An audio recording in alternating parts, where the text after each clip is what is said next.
we are going to talk about supervision and perhaps the role of supervision, what to do, a much more practical approach. Mm. In the moment that somebody discloses something to you about their mental health condition and maybe wants to talk about it, there's you can't press pause and go, just a moment, I just need to go and do some research, or I'll just run and talk to my supervisor. Our competence around mental health is a long process that we can be doing in supervision already. In fact, we can do it in many ways. Supervision is not the only way. We can look through journaling or through drama, or I'm into photography at the moment. So, like, through our image making, and explore some of the, what do I know about mental health generally? What do I remember as in my early years?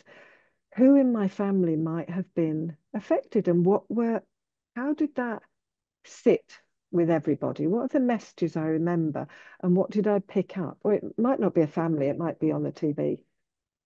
Um, and what we're exploring is our own attitudes to mental health, and where we're um, fluent and where we're not.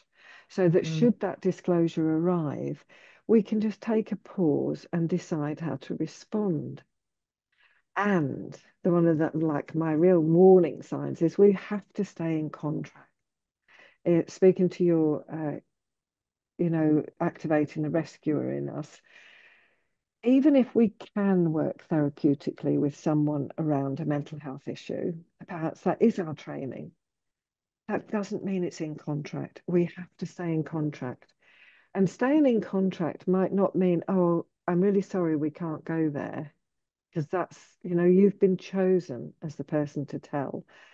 This is what's here now. So what we want is enough fluency to be able to say, oh, thank you, you've brought this up. And depending on what they've brought up, to be able to ask some questions, find out a little more, and then say, I'm aware this is our contract for our work. So let's look at a plan, if one is needed, for you to get the right support.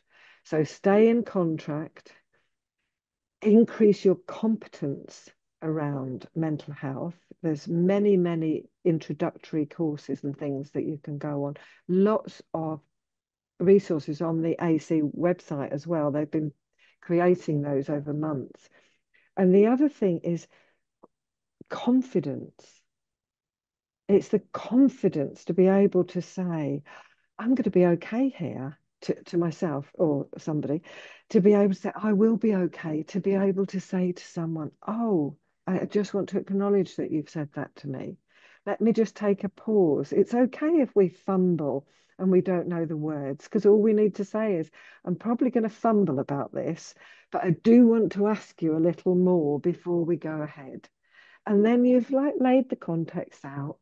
The person's not expecting you to be perfect, of course, is another one of those little gremlins that might sit on the shoulder. And we can just find out together, how does this fit with our contract for our work? And therefore, what's the plan we're going to create together?